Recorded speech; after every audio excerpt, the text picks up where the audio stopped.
कभी सोचा है कि अगर भगवान खुद एक टीचर होते तो क्या होता? अगर ज्ञान, नॉलेज सीधे सुप्रीम पावर से मिल रहा होता।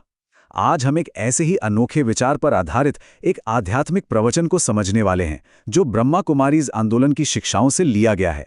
चलिए इस दिलचस्प दुनिया में उतरते हैं। देखिए, यही वो सवाल है जो इस पूरी शिक्षा के दिल में बसा है। ये हमें पूजा पाठ के पारंपरिक तरीकों से थोड़ा हटकर सोचने पे मजबूर करता है। एक ऐसी दुनिया की कल्पना करने को कहता है जहां सीखना और सिखाना एक डिवाइन गेम बन जाता है। मतलब यहां भगवान सिर्फ पूजने के लिए नहीं है, बल्कि वो एक गाइड हैं, एक टीचर हैं। तो इस प्रवचन के मुताबिक ये जो पढ़ाई है, ये एक बहुत ही खास स्कूल में होती है। इसका नाम है मधुबन। इसे होलीएस्ट ऑफ दी होली यानी सबसे पवित्र जगह कहा गया है। पर यह सिर्फ कोई बिल्डिंग या जगह नहीं है, बल्कि ये चेतना की एक ऐसी अवस्था है, एक ऐसा कॉन्शियसनेस है जहां भगवान खुद आकर पढ़ाते हैं। और इस स्कूल में जो टीचर हैं, उनका एक बहुत ही प्यारा नाम है, बाप दादा। अब इस एक शब्द में दो रिश्ते हैं। बाप यानी पिता, जो क्रिएटर हैं, और दादा, जो हमें विरासत देते हैं। इसी नाम से उस सुप्रीम सोल को बुलाया जाता है, जो अपने रूहानी स्टूडेंट्स को एक नए युग, एक नई दुनिया के लिए तैयार कर रहे हैं। ये प्रवचन दो तरह की शिक्षा में जमीन आसमान का फर्क बताता है।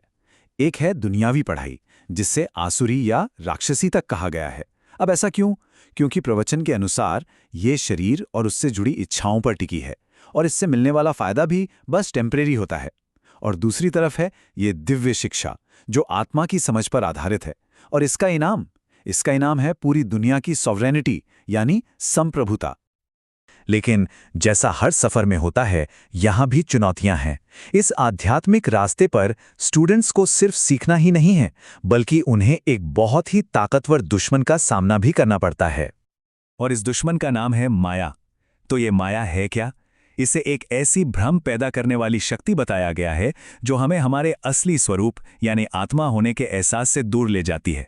ये हमें दुनिया के सुख, दुख, रिश्तों और चीजों के जाल में फंसा कर रखती है। और माया ये लड़ाई अकेली नहीं लड़ती। उसके सबसे बड़े हथियार हैं ये 5 विकार। काम वासना हमें शरीर की तरफ खींचती है। गुस्सा हमारी शांति को खा जाता है। लालच हमें कभी संतुष्ट नहीं होने देता। मोह हमें दूसरों से बांधकर दुखी करता है। और अहंकार तो हमें यह भ्रम देता है कि हम ही सबसे ऊपर हैं। प्रवचन की ये लाइन माया के अटैक करने के तरीके को बिल्कुल साफ साफ बताती है। ये हमला अचानक होता है, ठीक उसी पल जब हम अपनी आत्मिक जागरूकता खो देते हैं, और ये एक झटके की तरह, एक थप्पड़ की तरह हमें वापस शरीर होने के भ्रम में गिरा देता है। तो माया की जो सबसे बड़ी चाल है, वो है हमें देह अभिमान में लाना। इसका मतलब है हमें ये यकीन दिलाना कि हम ये शरीर हैं, न कि वो आत्मा जो इस शरीर को चला रही है। प्रवचन के हिसाब से यही एक भ्रम सारी मुसीबतों और दुखों की असली जड़ है। ठीक है, तो हमने प्रॉब्लम को तो समझ लिया, जो है माया और देह अभिमान का जाल। अब सवाल ये है कि इससे बाहर निकलने का रास्ता क्या है। चलिए देखते हैं कि ये प्रवचन इसका क्या हल बताता है। यहाँ 2 आध्यात्मिक रास्तों में एक बड़ा साफ अंतर बताया गया है। एक है भक्ति मार्ग, जिसे रात कहा गया है। क्यों? क्योंकि इसमें भगवान को ढूंढने की कोशिश तो है, पर ज्ञान की वो रोशनी, वो क्लैरिटी नहीं है। और दूसरा है ज्ञान मार्ग, जिसे दिन कहा गया है, क्योंकि यहाँ भगवान को टीचर मानकर उनसे सीधा ज्ञान का प्रकाश मिलता है, और इसी को सच्ची जीत का रास्ता माना गया है।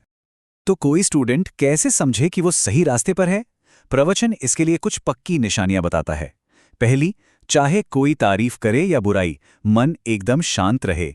दूसरी, गुस्से का तो नामो निशान ही मिट जाए।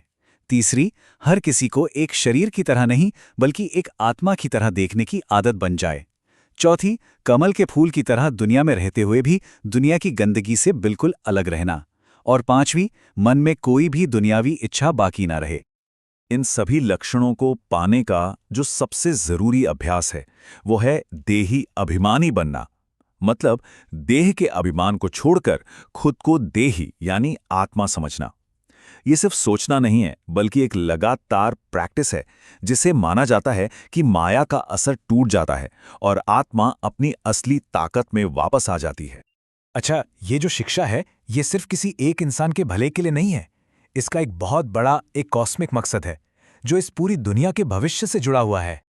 प्रवचन के अनुसार समय एक चक्र की तरह घूमता है। हम अभी कलयुग में हैं, जिसे रावण राज्य भी कहा गया है, जहां चारों तरफ बुराई और दुख है।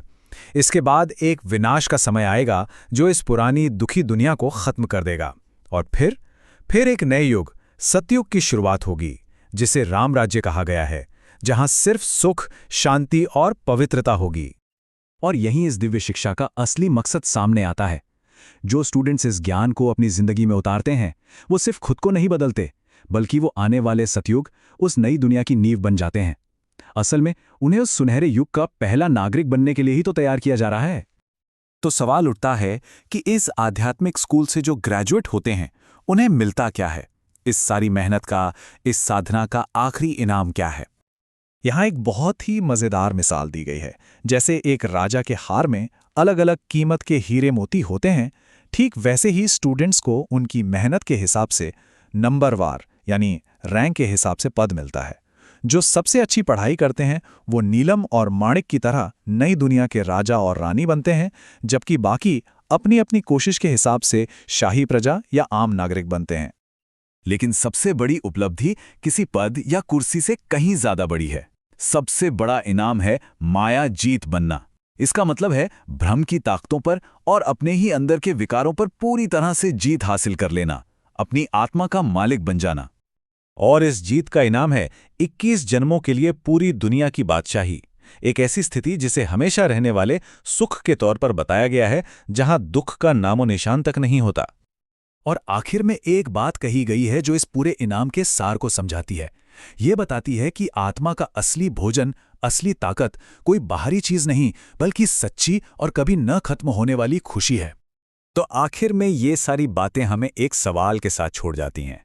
आज के इस इंफॉर्मेशन एज में, जहां हर तरह की जानकारी हमारी उंगलियों पर है, वहां इस तरह के दिव्य ज्ञान की खोज का आखिर मतलब क्या हो सकता है?